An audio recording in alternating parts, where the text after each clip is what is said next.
Hello, folks. I just wanted to take a few minutes and go over one of the lectures that you've been working on in your classroom.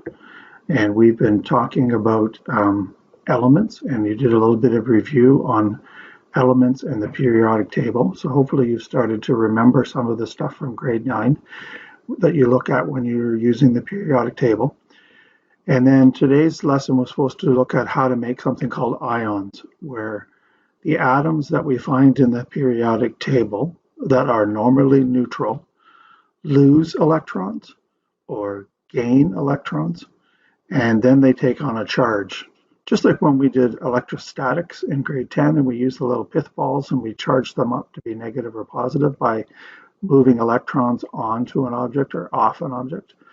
We can do the same thing with each individual atom, and eventually we'll use that to make a compound called an ionic compound.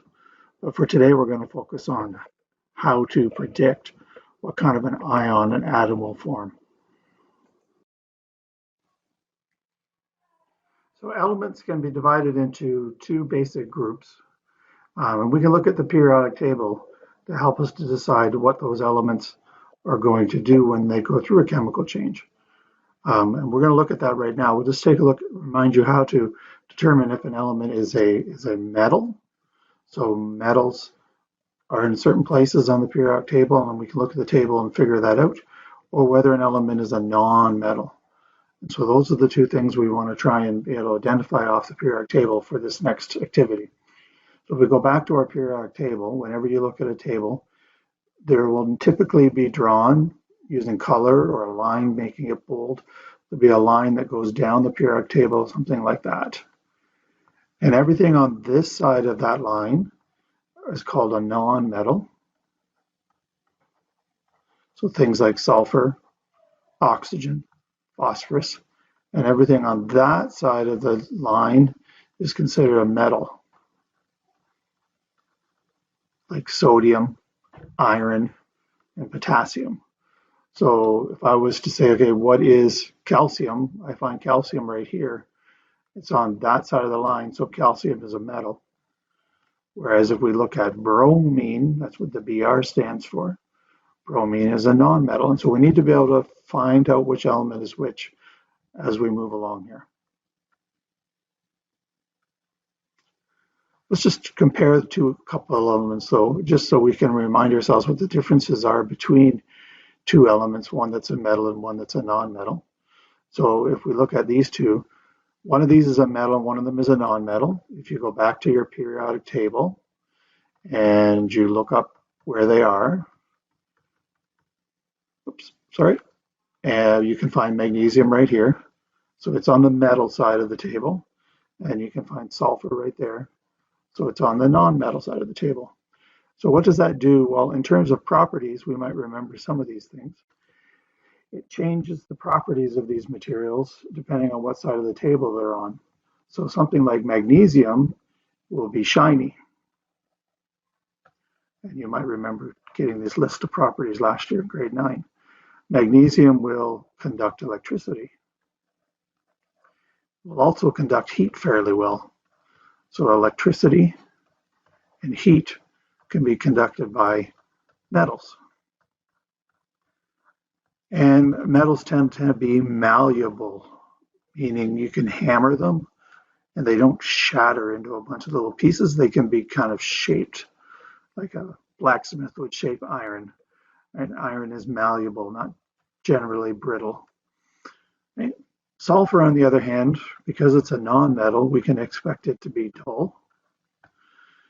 It is usually an insulator, meaning it doesn't conduct electricity. And it's usually quite brittle. If you take a piece of sulfur and you hit it with a hammer, it will shatter into a bunch of little pieces. You can't shape sulfur the way that you can shape a metal. Okay, so those are things that we talked about in grade 9. And those are, if you're looking at an element you didn't know what it was, these are definitely ways you could use to figure out whether it was a metal or a non-metal. To this year, we want to add one other property to our list of metals and non-metals, and it's this one. We want to take a look at what happens when atoms going to go through a chemical change. And when they do that, atoms can either lose or gain electrons, depending on whether they're a metal or a non-metal. So metals tend to lose electrons, and they tend to try and empty out their outermost valence orbit. So if you've been looking at the stuff around Bohr diagrams and trying to draw them, we'll draw some pictures in a moment of what we mean by a valence orbit and what it looks like to have an atom lose all of its electrons. But that's one that we need to remember. Atoms of a metal will lose electrons. Non-metals are the opposite. They tend to gain electrons and they try and fill their outermost orbits. So metals empty their orbit, non-metals fill their orbit. Metals lose electrons to empty their orbit, non-metals gain electrons to fill their orbit. And so those two things happen when we put a couple of elements together and they go through a chemical change. We'll have some of the atoms losing electrons and some of the atoms gaining electrons to work together to make a new compound. But for now, we just want to look at what happens and when a metal loses electrons or a non-metal gains them. How many do they gain and how many do they lose? And how does that change the atom? So that's what we're going to look at first before we start making compounds. Okay, so when an atom loses electrons, it becomes positively charged. So this is the new concept for this year. Atoms are typically neutral. So if we took like an atom of lithium, lithium is a neutral atom typically. If you were to draw its Bohr diagram, if you were to draw its Bohr diagram, need a little more room, then you would get a picture that looks something like this. You would get, you would take your 3 electrons. So we would look on the periodic table and realize that lithium was element number 3. So it would have 3 protons in the center. And then that would be its nucleus. And then it would have orbits. Now, since lithium is on the second period, it has 2 orbits. So we draw those 2 orbits around lithium. And then we add in some electrons. Well, atoms always have the same number of electrons as they have protons. And we put 2 on the first level and 1 on the third level. And that shows us the 3 electrons that are found around the atom lithium. And if we go back and look at our periodic table just for a minute, you can see here's lithium right here. It's in the second period or the second row. So that's why we do 2 orbits. Its first orbit, if we look at that row, only has 2 atoms in it. So that's why we put 2 electrons in the first circle. And the second row has up to 8 electrons. We only needed to get 3 electrons drawn in our picture. So we stopped at 3 and only put 1 in the second row. So if we go back to our picture of lithium, what we said metals like to do when they do reactions or chemical changes, they lose electrons until that outside orbit or its valence orbit is empty. So there's only 1 electron here in the valence orbit of lithium. And so that electron during a chemical change is going to be removed and lithium will lose that 1 electron. That results or makes the atom a little bit different. We didn't lose anything out of the center of the atom. It still has 3 positives. But we lost some things out of the orbits. And instead of having 2 orbits containing 3 electrons, we've emptied the last orbit. And so now we only have 1 orbit containing 2 electrons. So that changes things. Now we have 3 positives and 2 negatives. We no longer have a neutral atom. Over here, this atom is what we would call neutral, had the same number of positives and negatives. It had 3 positives and 3 negatives, and when you add 3 positives and 3 negatives together, the number comes out to be 0, which we call neutral. On this one, because it has less electrons than protons, we call this one positive. So this one is a positive ion. We don't use the word atom anymore because it has a charge, and as soon as it has a charge, it's no longer an atom. It gets called an ion. And if we check the math on that, there's still 3 positives. We didn't take anything out of the nucleus, but we did remove electron from the orbits.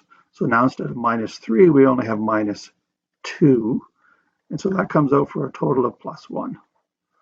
So this new ion has a charge on it of 1+. And charged things can stick to other charged things. So this is 1/2 of what we need to do to make something called an ionic compound. It's the positive part of the ionic compound.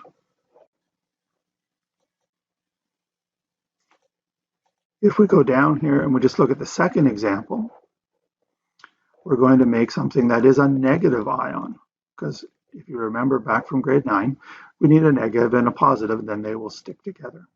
So if we use something like fluorine, so let's draw a picture of fluorine. Fluorine has 9 electrons in its center, 9 plus, and that makes a nucleus.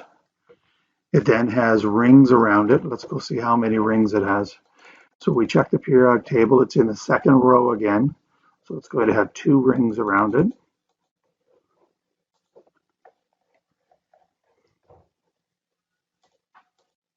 Two rings around it.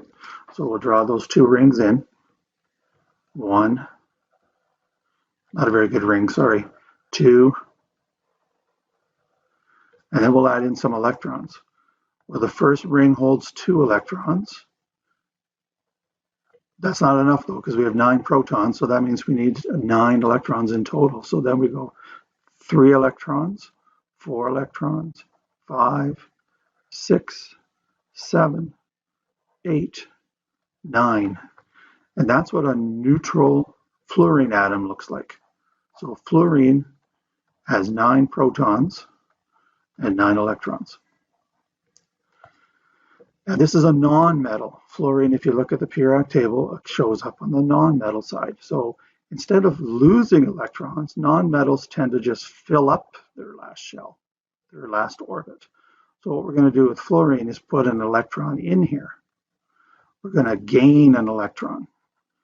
And that's going to change our numbers of electrons and protons, so we'll no longer have a neutral atom. And when we redraw that, we will see that we have an atom with a charge. So let me just grab a copy of this. Cool. We'll move that over here. And I lost 2 electrons there. Sorry, let me put those back in for you. Didn't get them all. So that's what we had originally. If it picks up 1 more electron, then we fill 1 in here. And now we see that fluorine has a full outer orbit, or a full valence shell. It didn't empty it, it filled it. And so doing that, it changes the math a little bit on what we have. We no longer have an atom, we have an ion. But let's see why. So we have 9 positives. And to that, we're going to add 10 negatives because we had 1 more electron added to our 9 electrons. And 9 plus -10 equals -1. And so fluorine has the opposite charge that sodium had in our previous example. It has a charge of 1-. And now this is called an ion. It's called a fluoride ion. Okay? So that's what we're trying to work through, is predicting what the element will do, will it lose or gain, and when it loses or gains, does it become positive or negative? And that's our first skill we have to learn. So let's just do a little bit more practice and do one more example together, and then I'll leave you to do some practice and we can come back and check on those afterwards. Okay, so your first step, let's pick, I don't know, what's my favorite atom? Let's pick an atom of oxygen. So oxygen is going to have 6. So if you're not sure how to get that, we can look at the periodic table. Let me bring up that periodic table I told you guys to have a look at. It's right here. And you can see that oxygen here is in group 16. The little number beside oxygen is 8. And so because it has an 8 there, we know that it has 8 electrons in the center, or protons, sorry, in the center. If we look again, we can see that it's in the second row. So it's going to have 2 rings around it. So let's put those 2 rings around it. 1, 2. And then it's going to have 8 electrons because it's neutral.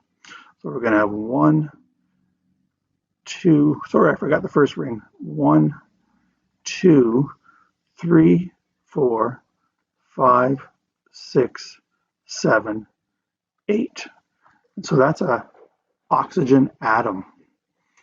Now, if we look at it, we can see that around the outside, there's only 6 in the last valence shell. In the outermost orbit, there's only 6. And since this is a non-metal, so non-metals gain electrons. So first of all, we know that it's a non-metal, so we know it's going to gain. Secondly, those circles can hold up to a maximum of 8. So we have what's called the octet rule. And the octet rule tells us that an orbit can only hold 8 electrons. Well, if it's a non-metal and it's going to gain electrons, and it wants to fill up its orbit, that means it needs to gain 2 more electrons. And that would give it not 6 on the outside, 1, 2, 3, 4, 5, 6. It would give it its 8. So that's what we do. When we draw the next picture, I'm just going to grab my picture up here. When we draw our next picture, and we'll grab oxygen here, and just drag it down here. Our next picture is going to have to pick up 2 electrons. So now these electrons would come from another atom if we were doing a chemical reaction, but for now we'll just show an electron joining on here and another electron joining on here, and that fills up the orbit. So it's 2 electrons. And so now if we do the math and we think it through, we have 8 positives in the nucleus plus, well, we had 1, 2, 3, 4, 5, 6, 7, 8 electrons to begin with. We added 2 more, so that's 10 electrons. And 8 positives and 10 negatives is -2. So now we have an ion called the oxide ion. Oxide ion. And it has a charge because it's picked up 2 extra electrons. It now has a charge of 2 minus. And those are the steps we need to go through every time we look at an atom to try and figure that out. So quite a few things there you need to know and try and get your head around. Here's a set that I'll leave you with that you can try. So maybe write these ones down. Barium, sulfur, aluminum, and phosphorus. And see if you can figure out how many electrons each of those will gain or lose and what their charge will be. And I'll post a second video showing the answers for these 4 examples. But for now, you want to try and use that idea of losing and gaining electrons, filling and emptying outermost valence orbits in order to get a charged particle out of it at the end. Okay, so atoms are neutral, ions are charged. And we'll leave it there, and I'll come back and explain these examples in another video. Thanks.